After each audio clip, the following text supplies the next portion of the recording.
Dear student, नमस्कार। स्वागत है आपका हमारे यूट्यूब चैनल में जिसका नाम है बीटा साइंस क्लासेस। तो आज आपकी पहली क्लास लगने जा रही है हमारे ऐप पर, तो बहुत बहुत स्वागत है आज आपका। तो आज हम पढ़ने वाले हैं क्लास 9th के IUPAC। जी हाँ, क्लास 9th के IUPAC जो है नॉर्मल स्टेज के हैं। नॉर्मल स्टेज के IUPAC है जहाँ पर आपकी केमिस्ट्री की शुरुआत हो जाती है। केमिस्ट्री की शुरुआत हो जाती है आपकी इन IUPAC से। इन IUPAC से आपको केमिस्ट्री की शुरुआत के साथ में आपको समीकरण की प्रैक्टिस भी होगी। तो बिना देरी के मैं इस वीडियो की शुरुआत करता हूँ। तो चलिए वीडियो को शुरुआत करते हैं।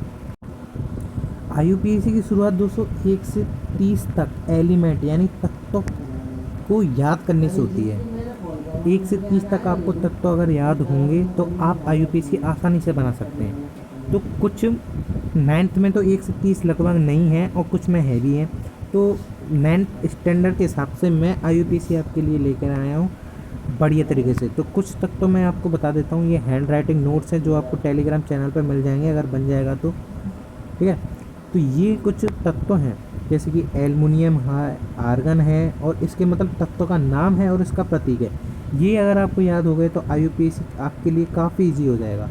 IUPAC आपके लिए काफ़ी इजी हो जाएगा। तो मैं आपको रिकमेंड करूँगा इसको फटाफट से स्क्रीनशॉट ले लीजिए, क्योंकि इन आधार पर ही कहाँ गया, इन आधार पर ही एक सेकंड और यह गया, इन आधार पर ही आपके तत्वों का जो है नाम है। तो फटाफट से इसका स्क्रीनशॉट ले लीजिए, इसका भी ले लेना क्योंकि ये भी आपके लिए मोस्ट साबित होता है। ये जो ऊपर मैंने नाम लिए हैं क्लोरीन, फेरम, नाइट्रेट, ये तब होता है जब मैं आगे बताऊंगा सारे रूल। फटाफट इसका स्क्रीनशॉट लीजिए और नाम की हम शुरुआत करते हैं। जैसा कि आपकी स्क्रीन पर 2 एग्जाम्पल मैंने लिए हुए हैं आपके 9th स्टैंडर्ड के लिए। तो इसका मतलब फार्मूला क्या है, सबसे पहले मैं इसका फार्मूला बताऊंगा तो, और 9th के हिसाब से बताऊंगा कि 9th NCERT में आपको ये किस तरीके से दिया हुआ है। तो सबसे पहले हम इसका फार्मूला देखेंगे। तो आपने जो प्रतीक याद किए होंगे तत्व और उनका प्रतीक, तो जिसमें जो हाइड्रोजन है उसका जो प्रतीक है तत्व, ये हाइड्रोजन एक तत्व है जिसका प्रतीक है H। और दूसरा है क्लोराइड, आपने क्लोराइड पढ़ा होगा, उस में जो स्क्रीनशॉट मैंने करवाया उसका प्रतीक है Cl। तो इन 2 जोड़ों से जो बना वो क्या बना, HCl। तो ये क्या है, हाइड्रोक्लोरिक अम्ल इसका केमिस्ट्री का नेम है, यानी ये एक एसिड है। और यही सबसे खतरनाक एसिड मैं आपको बता देता हूँ, ये सबसे खतरनाक एसिड है। तो इसका जो नाम है हाइड्रोजन क्लोराइड, तो ये क्या बना, HCl। इसी को हम क्या बोलते हैं, हाइड्रोजन क्लोराइड। दूसरी बात करते हैं दूसरे एग्जाम्पल की, जिसका नाम है मैग्नीशियम क्लोराइड। इसके लिए मार्कर चेंज कर लेता हूँ मैं क्योंकि ये काफ़ी अच्छा है, ठीक है। हाँ, मैग्नीशियम का प्रतीक आपने देखा होगा Mg, जिसमें नहीं देखा तो आप खोल के बैठिएगा, कॉपी आप सीखे नहीं है। और क्लोराइड जैसा कि मैंने यहाँ पर आपको बताया कि Cl इसका प्रतीक है, तो ये हमने Cl लिख दिया। अब मैग्नीशियम और Cl क्लोराइड जो है, अब हम इसको जब बनाएंगे तो MgCl होना चाहिए, परंतु आपके स्टैंडर्ड के अनुसार ये है MgCl2। वो कैसे, वो समझते हैं। मेरे हिसाब से ये होना चाहिए MgCl, पर ये हो रहा है MgCl2। वो कैसे, वो समझते हैं। ये आपकी बुक में है कि तत्व का प्रतीक इसका मैग्नीशियम का है Mg, जिसकी संयोजकता है +2।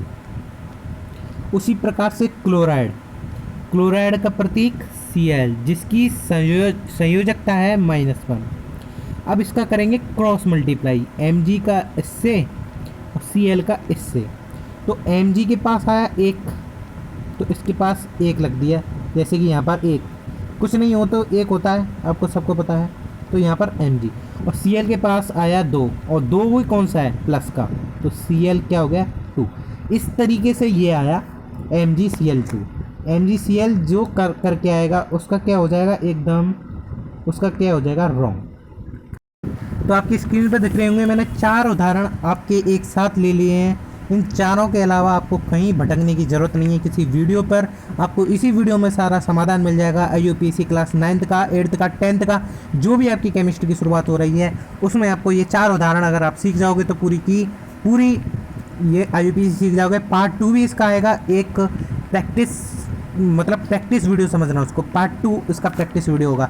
सबसे पहले हम हाइड्रोजन सल्फाइड जो पहला उदाहरण है इसको समझते हैं कि हाइड्रोजन सल्फाइड का जो नॉर्मल फॉर्मूला होता है वो होता है, हाइड्रोजन सल्फाइड का नॉर्मल फार्मूला होता है H2S। तो इसे बना कैसे ये H2S, ये बना कैसे, इस प्रकार से हम इसको समझते हैं कि H2S बना किस तरीके से। तो सबसे पहले हम हाइड्रोजन सल्फाइड को ले लेते हैं। हाइड्रोजन सल्फाइड का प्रतीक क्या होता है, यानी हाइड्रोजन का प्रतीक क्या होता है, हाइड्रोजन का प्रतीक होता है H, और सल्फाइड का प्रतीक क्या होता है, सल्फाइड का प्रतीक होता है HS। तो वैसे ये हाइड्रोजन सल्फाइड HS बनना चाहिए था, पर नहीं, हाइड्रोजन का जो संयोजकता है वो होती है 1। उसी प्रकार के सल्फाइड की जो संयोजकता होती है 2। जब हम इसको क्रॉस मल्टीप्लाई करेंगे तो ये इस तरीके से होगा, यानी H के पास आया 2 और सल्फाइड के पास आया S। तो इस प्रकार से हाइड्रोजन सल्फाइड का जो फॉर्मूला है दोस्तों वो हो जाएगा, हाइड्रोजन सल्फाइड का जो फॉर्मूला है H2S हो जाएगा। तो नेक्स्ट उदाहरण लेते हैं। नेक्स्ट नंबर 2 का उदाहरण है दोस्तों एल्युमिनियम ऑक्साइड। एल्युमिनियम ऑक्साइड का नॉर्मल फॉर्मूला होना चाहिए ALO। एल्युमिनियम ऑक्साइड का होना चाहिए नॉर्मल फॉर्मूला ALO, बट ऐसा नहीं है। तो कैसा है, तो ये कैसे बनेगा, एल्युमिनियम जो ऑक्साइड है उसका फॉर्मूला जो कैसे मिलेगा। सबसे पहले हम तत्व का प्रतीक लिखते हैं, तत्व का प्रतीक यानी एल्युमिनियम। एल्युमिनियम का प्रतीक सबसे पहले लिखते हैं, एक सेकंड थोड़ी मिस्टेक हो गई। एल्युमिनियम का प्रतीक है Al, जिसकी संयुक्ता भी हम साथ लिख देते हैं, संयुक्ता है 3 पॉजिटिव। देखिए दोस्तों, तत्व का प्रतीक और उसकी संयोजकता तो आपको 100% याद करनी पड़ेगी, इसके बिना आप IUPAC कहीं भी नहीं कर सकते। तो आपको ये सबसे पहले याद करनी है। दूसरे नंबर पर आता है ऑक्साइड। ऑक्साइड का जो प्रतीक है वो होता है O, जिसकी संयुक्ता है -2। अब जब Al के पास -2 आएगा और ऑक्सीजन के पास 3 पॉजिटिव आएगा तो क्या होगा। देखिए दोस्तों, या तो माइनस की संयोजकता हो या पॉजिटिव की संयोजकता हो। हम जब समीकरण बनाते हैं तो उसमें माइनस प्लस कोई सभी चिन्ह नहीं आता है, इस बात का आप ध्यान रखना। तो इसका जो फॉर्मूला बन जाएगा, इसका जो फॉर्मूला हो जाएगा Al2 और ये बन जाएगा O3। हम प्लस माइनस नहीं लगाते इसमें, या तो प्लस हो या माइनस हो, संयुक्ता से हमें कोई फर्क नहीं पड़ता। हमको देखनी है संयुक्ता है कितनी, यानी यहाँ पर 2 संयुक्ता है, माइनस प्लस, हमको कोई दिक्कत नहीं है इससे, ना प्लस की कोई दिक्कत ना माइनस की कोई दिक्कत। हमको सिर्फ देखना है कि संयुक्ता है कितनी। उसी आधार पर क्रॉस मल्टीप्लाई करके हम इस संयुक्ता को जो है सॉल्व कर सकते हैं और उस जो उदाहरणों को हम सॉल्व कर सकते हैं। तो नेक्स्ट उदाहरण लेते हैं कैल्शियम ऑक्साइड का। दोस्तों नेक्स्ट जो उदाहरण है कैल्शियम ऑक्साइड, इसको हम देखते हैं। आई एम सॉरी, थोड़ा गलती होगी। नेक्स्ट जो उदाहरण है कैल्शियम ऑक्साइड। कैल्शियम ऑक्साइड का जो फॉर्मूला होता है, कैल्शियम ऑक्साइड का जो फॉर्मूला होता है दोस्तों Ca2O2 होता है। अब ये होता कैसा है, इस प्रकार से, अब ये सुनिए, ये होता किससे है, ये बना किस प्रकार से है। Ca2O2 होता है सर, पर बना ये किस प्रकार से, उसको हम देखते हैं। तो कैल्शियम का जो प्रतीक है, सबसे पहले हम कैल्शियम का प्रतीक देखते हैं। कैल्शियम का प्रतीक होता है Ca, आपने पढ़ा होगा, आप याद कर लीजिए। ये Cq नहीं है, ये Ca है, ध्यान रखना इस बात को। ये Ca, कैल्शियम का फॉर्मूला प्रतीक होता है Ca, और इसकी जो संयुक्ता है 2 पॉजिटिव होती है। क्या होती है, 2 पॉजिटिव। उसी प्रकार से ऑक्साइड हम 2 बार पढ़ चुके हैं। ऑक्साइड जो होता है O होता है, O हो, ऑक्सीजन हो या ऑक्साइड हो, मतलब O का ही हम प्रतीक का यूज करेंगे, ध्यान रखें इस बात का। ऑक्सीजन की जो संयुक्ता है -2 होती है। अब इसका क्रॉस मल्टीप्लाई करेंगे तो बनेगा क्या, Ca2, और ये क्या बना, O2। तो ये क्या है, कैल्शियम ऑक्साइड। क्या है दोस्तों, कैल्शियम ऑक्साइड। नेक्स्ट उदाहरण के लिए चलते हैं। इसके लिए मुझे काफ़ी बड़ा पेज चाहिए, तो बड़ा पेज लेते हैं। नेक्स्ट दोस्तों कार्बन टेट्राक्लोराइड। जब भी ये टेट्रा शब्द आ जाए, ट्राई आ जाए या टेट्रा आ जाए या डाई आ जाए, तो उसके लिए हम क्या करते हैं, डाई के लिए 2, ट्राई के लिए 3 और टेट्रा के लिए 4 इन अंकों का हम इस्तेमाल करते हैं। उसी प्रकार से इस उदाहरण में भी उन अंकों का ही इस्तेमाल होगा। ये बता दिया है कि टेट्रा का मतलब जो होता है 4 होता है, तो उसी प्रकार से हम इसका करेंगे। कार्बन, यानी कार्बन का हम जब प्रतीक लेंगे, कार्बन का हम प्रतीक लेंगे C, और क्लोराइड का हम प्रतीक लेंगे Cl।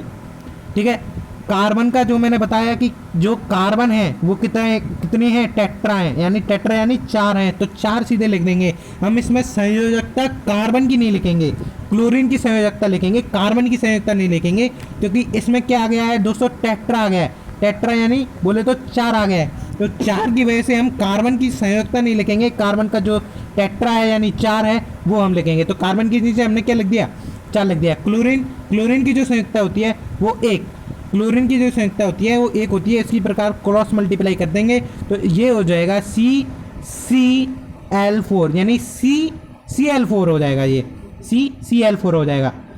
उसी प्रकार से नेक्स्ट मैं उदाहरण और लेता हूँ, क्योंकि आपकी ये जो 100% समझ में नहीं आया होगा, ये मैं आपको वादे के साथ कह सकता हूँ।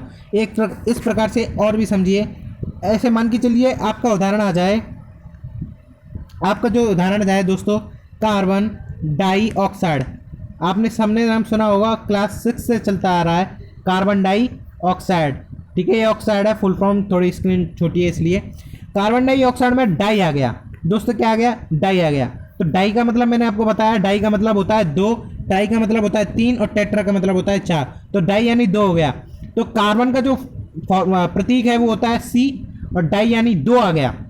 और एक सेकंड, मैं इसके लिए एक और नया पेज लेता हूं, एक सेकंड। हाँ, तो कार्बन का प्रतीक होता है C, यानी डाई आ गया, तो इसकी जो संयुक्ता हम नहीं लिखेंगे, यानी इसकी हम संयुक्ता नहीं लिखेंगे। अब आता है ऑक्साइड की बारी। तो ऑक्साइड का जो मैंने आपको बता दिया, ऑक्साइड का भी 2 होता है। तो अब बताइए कि ये अब क्या होगा? CO2 होना चाहिए, तो ये तो हो जाएगा C2O2। उसी प्रकार से कैसे हुआ ये मुझे बताइएगा, क्योंकि ऐसे प्रश्नों में या तो वो Cl हो या ऑक्सीजन हो या कुछ भी हो, ऐसे प्रश्नों में टेट्रा मतलब डाई टेट्रा के इसके स्थान पर तो 2 लिखेंगे, तो उसकी, और दूसरा जो ऑक्सीजन हो गया है, सल्फाइड हो गया, कुछ भी हो गया है, क्लोराइड हो गया, तो उसकी जो एक्चुअल में जो संयुक्ता है वो नहीं लिखते, हम 1 लिखते हैं उसको। तो इसी प्रकार से ये जो CO2 हो जाए, क्योंकि ये एक और नए पेज में आपको मैं समझाता हूँ। कार्बन का प्रतीक C, डाई आ गया है तो 2, ऑक्सीजन 0, यानी ऑक्सीजन का प्रतीक O, और जिसकी संयुक्ता हम लिखेंगे 1, तो क्रॉस मल्टीप्लाई, तो CO2 इस प्रकार से आया। कुछ भी हो, सल्फाइड हो, ऑक्सीजन हो या कुछ भी हो, उसकी जो संयुक्ता है हम 1 ही लिखेंगे, या तो वो माइनस में या वो प्लस में। ठीक है, तो आज की इस क्लास में हमने बहुत कुछ पढ़ा, आपको समझ में आया हो तो वीडियो को लाइक कीजिए, और मैं आपको रिवीजन करा देता हूँ आज हमने पढ़ा क्या। सबसे पहले हमने ये पढ़े, इनके प्रतीक आप जरूर लिखिएगा, इनके प्रतीक स्क्रीनशॉट कर लीजिएगा। नेक्स्ट हमने इनके उदाहरण पढ़े, मैग्नीशियम क्लोराइड हुआ, एल्युमिनियम क्लोराइड, जो भी हमने इनके उदाहरण पढ़े, एक बार इनको नोट करिएगा, प्रैक्टिस की करिएगा। अगली जो क्लास होने वाली है प्रैक्टिस की होने वाली है। आपको वीडियो पसंद आए तो वीडियो को लाइक करने और चैनल को सब्सक्राइब करने, क्योंकि ये नया चैनल है, आपकी वीडियो फर्स्ट है। तो गेट मैंसू जल्दी ही मिलेंगे आप सभी से। तो thank you so much for watching, और लाइक बिल्कुल करिएगा, लाइक का कोई होल नहीं है, आप लाइक करिएगा। जो समझ में नहीं आया वो कमेंट में करिएगा, उसकी रिप्लाई तुरंत दी जाएगी। Thank you so much for watching, मिलते हैं नेक्स्ट वीडियो में।